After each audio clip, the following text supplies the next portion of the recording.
Hi, welcome to Math 76, Lesson 119. In this lesson, we're going to be talking about sales tax and writing percents as fractions. Sales tax is a tax charged on the purchase or on the sale of an item based upon the selling price. If the sales tax rate is 6%, then for every dollar of the purchase, an additional 6 cents is charged as the tax. The tax is collected by the seller and then it's sent to the government.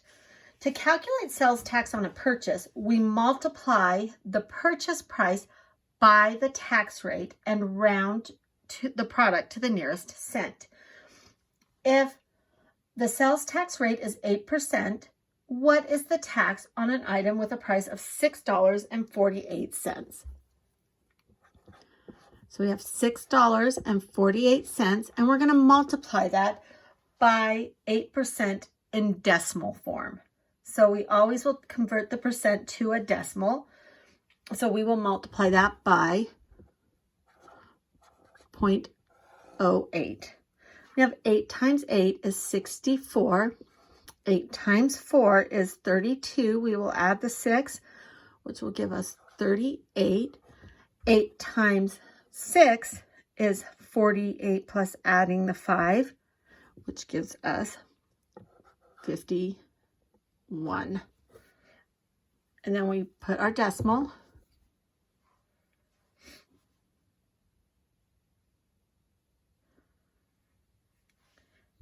And we round. Sorry, we're going to round to the nearest cent, which is this position. So when we round this, we find that our tax is 52 cents.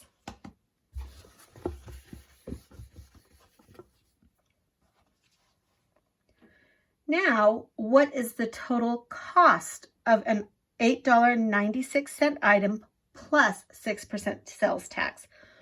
The first thing we're going to do is figure out the amount of tax. So it was $8.96, and it is at 6%. We convert that to a decimal and multiply it by 0.6%. And then we'll just go ahead and do the multiplication.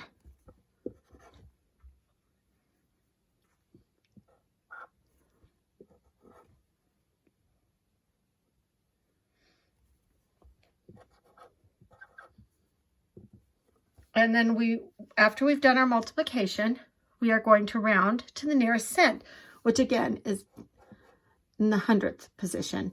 And we find that the sales tax, here, and I'm going to actually write that up here, the sales tax is 54 cents.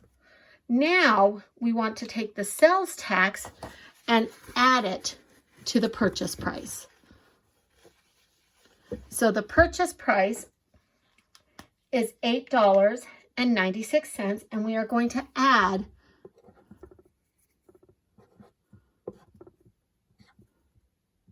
$0.54 in tax.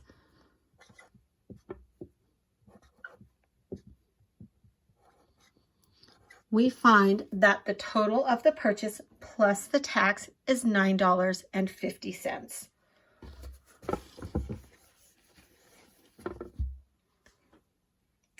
Now, recall that a percent is a fraction with a denominator of 100. We write a percent in a fraction form by removing the percent sign and writing the denominator as 100. So 50% would be written as 50 with a denominator of 100. We then reduce the fraction to its lowest terms, which would reduce this to 1/2. If the percent includes a fraction, we actually divide by 100 to simplify the fraction.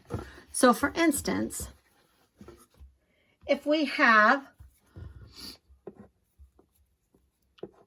33 1/3%, we actually divide the 33 1/3 by 100.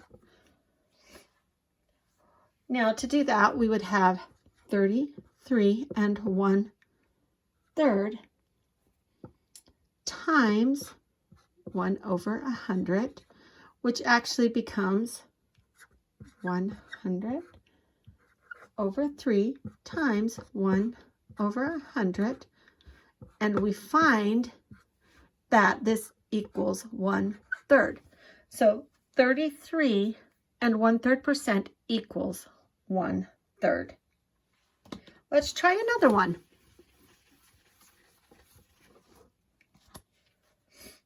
Let's convert 3 1/3% to a fraction. So first we take 3 1/3 and put it over 100. Now let's convert 3 1/3 to an improper fraction, which gives us 10/3, and we're going to multiply that by 1/100. We can cross cancel. 10 goes into itself once. It goes into 100 10 times, and we see that 3 1/3 is equal to 1/30. Okay, I am going to again put the answers to the practice problems in its own page in Canvas under our module for lesson 119. If you would like to do the practice problems, you can check your answers in Canvas. Have a good day.